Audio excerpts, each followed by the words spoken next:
بسم الله الرحمن الرحيم. الحمد لله رب العالمين، والصلاة والسلام على أشرف الأنبياء وخاتم المرسلين محمد وعلى آله وصحبه وسلم. ربنا اغفر لنا ذنوبنا وإسرافنا في أمرنا وثبت أقدامنا وانصرنا على القوم الكافرين. ربنا اغفر لنا ولإخواننا الذين سبقونا بالإيمان ولا تجعل في قلوبنا غلا للذين آمنوا ربنا إنك رؤوف رحيم آمين. سەرەتا لە خوای پەروەردگار داواکارم دەڵێم یا ڕەبی خۆی بۆ خاتری ناو سیفەتە بەرزەکانی خۆت کەی بۆ خاتری ئیسمی عەزەمی خۆت کەی ڕۆژووی مانجی ڕەمەزانت لە هەموو لایەکمان قبول کردبێ و عاقبەت خێرت کردبین و سەربەرز و سەرفرازی دنیا و قیامەتمان بکەی، داهاتومان لە ڕابردوومان باشتر بکەی و سەڵاو و ڕێز و حورمەتم بۆ سەرجەم بینەرانی شاشە خۆشەویستەکەمان کەناڵی پەیامی خۆشەویست و سەڵاو و ڕێز و احترامم بۆ ستافی کەناڵی پەیام. خۆشحاڵم کە لە بەرنامەیەکی تایبەت لە خزمەتتاندا کە باسی ڕۆژوو بکەم، بەڵام باسی ڕۆژوو لایەنە شەرعیەکەی بۆ مامۆستایانی قەدرگران و بەڕێز لێ دەگەڕێم کە ئەوان باسی کەن هەم لە ڕووی شەرعیەوە و لە ڕووی سوودەکانی ڕەمەزان و مانجی ڕەمەزان بۆ تاچی موسڵمان چۆن تەقوا و دینداریەکەی دەجوولێنێتن و بەرزی دەکاتەوە و دەبێتە مایەی ڕەزامەندی خوا و پێغەمبەری خوا بۆ ئەو کەسانەی کە بە ڕۆژوو دەبن و ئەو کەسانەی کە ئیش لەسەر لایەنی تەقوا و لایەنی گەڕانەوە بۆ لای خوا دەکەن تەبارەک و تەعالا. بەندە لە خزمەتتاندا پێم خۆشە لە ڕووی علمیەوە ڕۆژوو چ سوود و قازانجێک بە ئێمەی ئادەمیزاد و بە ئێمەی مرۆڤ دەگەیەنێتن. گومانتان نەبێ خۆشەویستانی خۆم هەر پەرستشێک کە خوای پەروەردگار تەبارەک و تەعالا واجبی کردووە لەسەر ئێمەی مرۆڤ و لەسەر ئێمەی ئینسان لە سوود و قازانجی ئێمە لە بەرژەوەندی ئێمەیە، هەم لە ڕووی لاشە و جسمەوە لە ڕووی سەحەتەوە و هەم لە ڕووی پاداشت و لە ڕووی پلە بەرزیە و بۆ دوا ڕۆژماندا. واتە ئەو خواپەرستی و عیبادەتانەی کە دەیانکەین دوو قازانجی زۆر گەورەی لێ دەبینین. یەکەمیان بۆ دوا ڕۆژمان زەخیرەیەکە بەدەستی پڕەوە دەگەڕینەوە لای خوای پەروەردگار خوا لێمان قبولکە، دوو بۆ سەحەت و قالب ساغی خۆمان. ئەم من نایەمە سەر ئەو دیڕاسەتانەی کە کراون چکۆ زۆر دەچێشێت چکۆ ماوەی بەرنامەکەمان کەمە، بەڵام ئەوەی کە من دەڵێم هەمووی تاقی کراوەتەوە لەسەر خەڵک یان لەسەر پەرژینێکی قایم بێ لەسەر کۆمەڵە ئاژەڵێک، ئەوەی کە نووسراوە و لە بەردەستاندایە هەمووی بەرهەمی تاقیکردنەوەیە و بەرهەمی علمیە ئەو سوودانەی کە ڕۆژوو بە ئینسانی دەگەیەنێتن. یەکەم سوود کە ڕۆژوو بە ئینسانی دەگەیەنێت چ ڕۆژووی مانجی ڕەمەزان بێ تاقیکردنەوەکان ئاوا دەڵێن، چ ڕۆژووی متەقەطیع بێ دووشەم و پێنجشەم بێ یان ڕۆژێک نا ڕۆژێک بێ. بەرحاڵ ڕۆژوو یەکێکە لەو عیبادەت و خواپەرستیانەی کە ڕاستەوخۆ سوود و قازانجی زۆری هەیە بۆ مرۆڤ، بۆ ئادەمیزاد. ئینسانی ئیماندار پێویستی پێێتی و غەیری ئیمانداریش ئەمڕۆ توێژینەوەکان وا دەردەخەن و وا دەڵێن پێویستە ئینسان جار جار خۆ بگرێتەوە لە خواردن و خواردنەوە کە ڕۆژووی موسڵمانانە بۆی کە سوود و قازانج بخۆی بگەێنێ. یەکەم سوود و قازانج بۆ ئینسانی ڕۆژوەوان ئەو کەسەی کە ڕۆژوو دەگرێ قازانجێکی زۆری هەیە بۆ ئەو کەسانەی کە نەخۆشی شەکرەیان هەیە یان ترسی ئەوەیان هەیە تووشی نەخۆشی شەکرە بن. بۆ چونکە ڕۆژوو بە گوێرەی ئەو توێژینەوانەی کە کراوە ڕێژەی شەکر لە ناو خوێندا دیاری دەکاتن و تەحدیدی دەکاتن و نایەڵێتن ئەو ڕێژە زۆرەی کە ئینسان تووشی شەکرە دەکاتن بەرز بێتەوە لە ئاستێکی محەدەد ئاستێکی سوودبەخش ڕای دەگریتن و کار لەسەر ئەنسۆلین دەکا، مقاومەی ئەنسۆلین دەکا ڕۆژوو وا دەکاتن کە ئەو ئەنسۆلینە بە شێوەیەکی منەظەم بە شێوەیە کە نەزیاد نەکەم دەرنەدرێتن و بە شێوەیەکی معتەدیل لە جسمی ئینسانیدا دەربدرێتن بۆی کە بتوانێتن ڕێژەی شەکر کۆنتڕۆل کاتن لە ناو خوێنی ئینساندا و بخۆشتان دەزانن ئەو مەسەلەی نەخۆشی شەکرە نەخۆشیەکی باوە تاکو ئێستانەکە توانم بڵێم چارەسەری بۆ نەدۆزراوەتەوە و خەڵکێکی زۆر گیرۆ دەیە پێی یەکێک لە چارەسەرەکان لە ڕووی علمیەوە بۆ ئەو کەسانەی کە نەخۆشی شەکرەیان هەیە تاقیکردنەوەیان لەسەر کردووە و ئەوانەی کە ئەگەریان هەیە تووشی نەخۆشی شەکرە بن باشترین و چاکترین عیلاج بۆ خۆپارێزی بە ڕۆژووبوونە. ئەوجا خاڵی دووەم بۆ مەسەلەی سوودەکانی ڕۆژوو کە زۆر گرینگە ڕۆژوو ئەو کەسانی کە بە ڕۆژوو دەبن جسمیان مقاومەی ئیلتیهابات دەکاتن یعنی ئەو ئیلتیهاباتەنی کە جاچ لە هەموو شوێنەکانی ئینسان لە مەفاسڵی ئینسان و لەو شوێنانەی کە زەرەر بە ئینسان دەگێنن ئیلتیهاباتێکی مزمین بەیان ئیلتیهاباتێکی کاتی بێتن ئەو ڕۆژوە وا دەکاتن کە ئەو ئیلتیهاباتانە کەم کاتەوە و کار لەسەر نەمانی ئیلتیهابات دەکات لە جسمی ئینساندا ئەوش بەڕاستی خاڵێکی ئیجابیە تەماشە دەکەین کە بەشێکی زۆری خەڵک بە تایبەتی مەسەلەی مەفاسڵ و ئەوانە کە ئەو ئیلتیهاباتە زۆر بوو زۆر جاری وایە دەبێتە نەخۆشیەکی کوشندە لە لاشەی ئینسان بەرەو سەرەتان و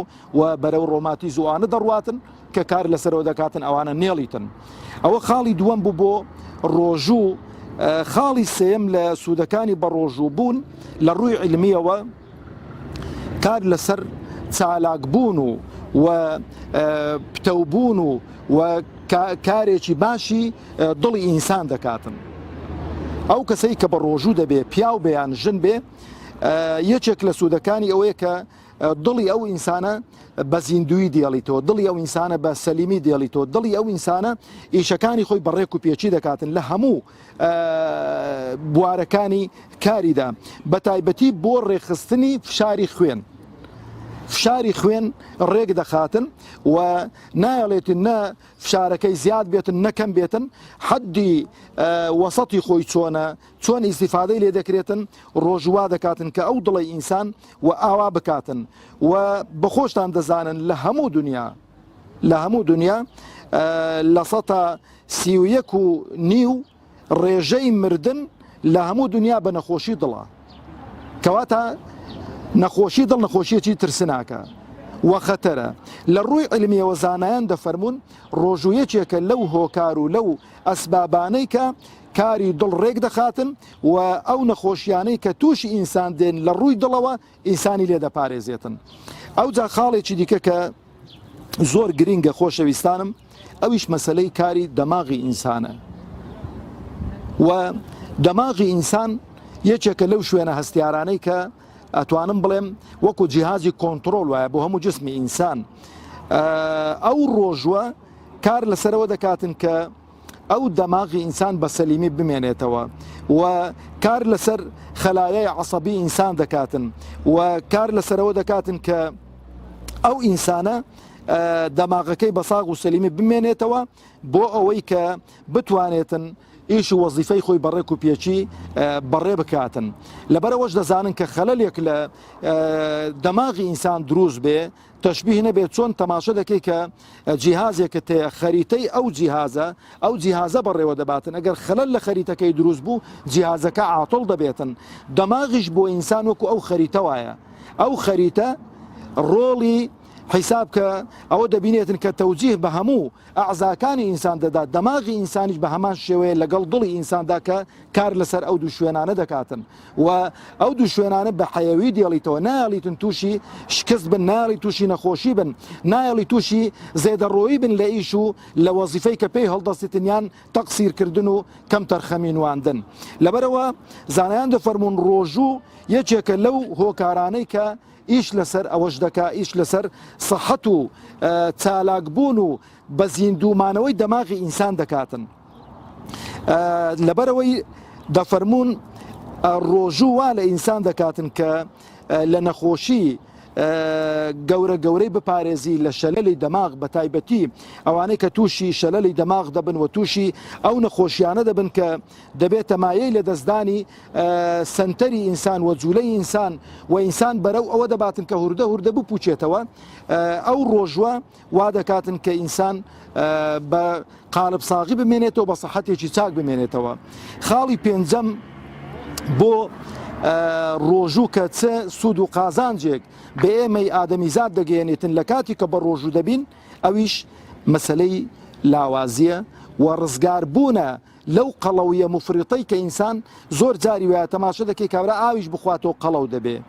نان بخوا قەڵەو دەبێ، نان نەخوا قەڵەو دەبێ، هەر خواردنێک بخوا قەڵەو دەبێتن. بەڵام بەشێکی زۆری